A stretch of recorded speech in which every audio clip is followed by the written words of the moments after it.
भाऊ इथं अशोक चव्हाण येऊन गेले, महाराष्ट्राचं मुख्यमंत्रीपद 4-5 वेळा त्यांच्या घरामध्ये होत आणि आता गल्ली गल्लीमध्ये दिल्लीत असताना गल्लीत फिरायला लागलेत सगळीकडे की एकदा चान्स द्या, एकदा चान्स द्या, एकदा चान्स द्या.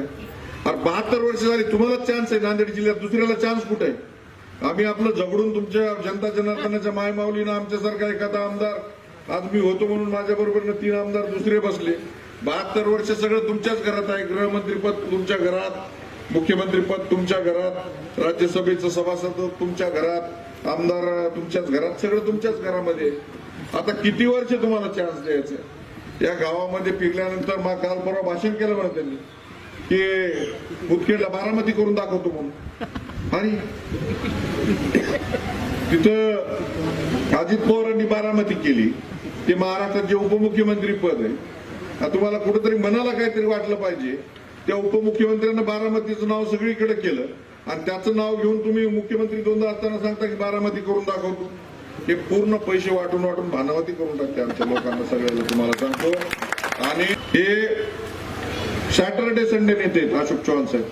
कधीतरी 15 दिवसाला शनिवार रविवार इथं यायचं, प्रचार सभा किंवा पत्रकार परिषद घ्यायची, 2-3 उद्घाटन करायचे, नारळ फोडायचे आणि निघून जायचं. मागच्या बांधकाम मंत्री असताना 8,500 कोटीचे काम या मतदारसंघात केले. 8,500 कोटी.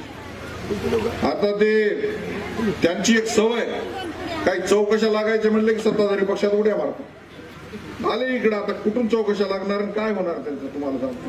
त्या 8,500 कोटीमध्ये तर मला वाटते काय सोन्याचे रस्ते केले असते काय की ते मुदखेड पण कुठे 8,500 कोटी टाकलेत, कुठे दिसेना. आणि त्यांचे जे बगल बच्चे ठेकेदार 4-5, विकास हे फक्त त्यांचाच आहे त्या ठेकेदाराचा, बाकी दुसरा कोणाचाही विकास नाही. आता 2 दिवसांनी या गावामध्ये खेळ चालू होतो. पोलिसच्या गाड्याचा ताफा, मध्ये यांची गाडी, नोटा भरलेले कार्यकर्ते आणि 1,000 रुपयाला, 1,500 रुपयाला, 2,000 रुपयाला.